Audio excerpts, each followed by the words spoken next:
My story starts with me being a troubled teen. Up until this point, I had never run away or anything, but on this particular day, I felt like giving my parents a bigger scare than I usually did. Yes, I know it's terrible, and I can agree now as I look back on it. But at the time, as a 15-year-old boy with severe anger issues and depression, having people worried about me was something that brightened my day, sadly. Anyways, I left on a Saturday night. At the time, I lived in a neighborhood where everybody knew everybody, which is terrible when you're planning on running away.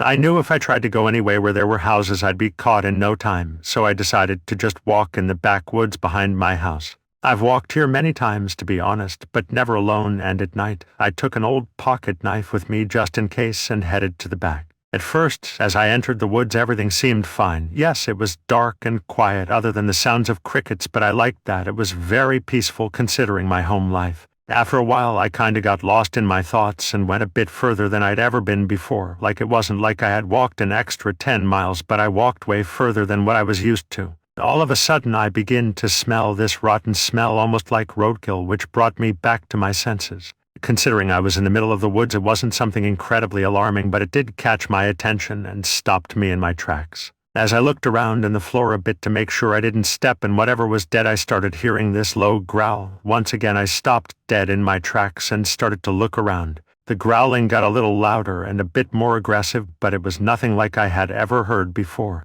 Even today, I can't describe it. It was almost like a mix between a bear and a lion, but at the same time way more human. I began to try to get the pocket knife out of my pocket as I slowly tried to make my way back toward my house. Although I was going in the opposite direction of the sounds, it's as if the grunts and growls only got louder. My heart was thumping out of my chest as I suddenly started to hear the sound come from behind me, then in another direction, and then another. It was as if whatever this was surrounding me, or as if there was more than one. All of a sudden, everything stopped. Everything just went silent. I felt almost frozen at that moment. Then, as quickly as the silence arose, this inhumane cackle began to ring from all directions. Just imagine an older gentleman such as your grandfather laughing uncontrollably, but at the same time, he's crying almost like a child. This was all I heard from all directions. At this point, I don't wait another second. I ran as quickly as I could, trying to avoid anywhere the noise was coming from. Tears ran down my face as I pushed through the trees. The only thing I heard was the cackle ringing in my ears. After a minute or so, I made it just out of the woods before tripping on a rock, spraining my ankle.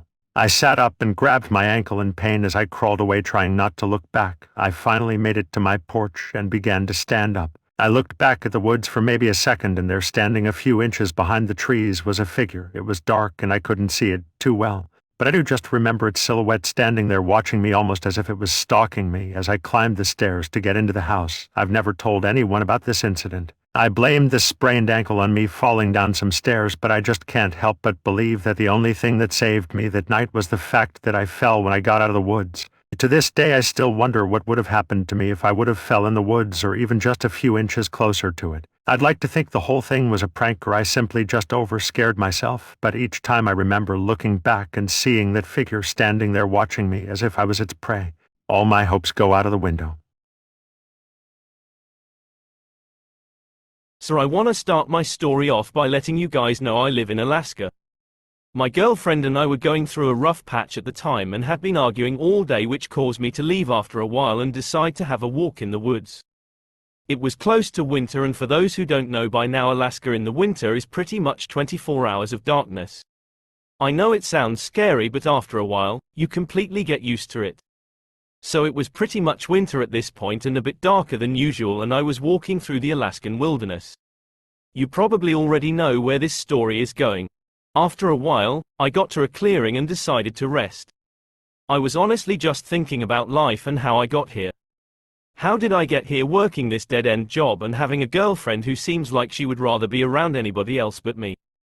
That's when something a few yards away caught my attention, just out of the corner of my eye. It was two small cubs, and a few meters behind them a big mother bear sniffing around. If you're an Alaskan, you probably already know that this is the worst thing you can run into, especially right before winter when they will eat anything to prepare for hibernation. If Mama tracked me down and was preparing to have me for dinner, I was next to dead. And even if not, and she just happened to run into me, being anywhere close to her cubs was also a death sentence. I began to crouch a bit and tried to back away as quietly as possible, which is hard when you're shivering like crazy and pretty much slipping on snow. All that was going through my head at that moment is how I didn't want to die. Mama began sniffing in my direction, so it was clear that if they hadn't been tracking me, she knew I was here now. She started walking a bit faster and even got in front of her cubs. At this point, I got behind a nearby tree. I couldn't breathe and my heart was beating through my chest. And all of a sudden I felt lightheaded and dizzy. I pushed onto the tree to keep my balance and once again peeked from behind the tree. The bear had stopped and was sniffing the ground in a place I had just been. Then I heard her small but terrifying yelps, better yet yawns. If you know anything about bears, a yawn or huffing is a clear sign of a plan to attack. All of a sudden after seeing this I just felt my breathing stop and my knees give up. Before hitting the ground all I saw was darkness. I remember waking up and being pretty much covered in light snow. I slowly made it up to my feet and began to look around but saw no bear in sight. I walked home and realized it had almost been 6 hours since I had first left, which was crazy because it took less than 30 minutes to reach the spot where I saw the bear. I mean, I guess you just can't tell when you faint though. I would like everyone to know that I am currently living a way happier and healthier life. I'm working, going back to school, and me and my girlfriend are doing so much better. That day showed me how quick and easy it is to walk straight into death. We don't think about it because I'm sure we'd all be depressed if we did, but the fact that you can just get into your car right now and be dead in seconds from an accident. Or even just going outside and walking in your neighborhood and being killed by a random person trying to rob you is unsettling. I've never really thought about death until this incident, and I've always been a person who was more about living your life to the fullest. But I will admit, when you are only a few feet from a hungry bear that's likely been tracking you for hours, the last thing you start thinking about is more adventure.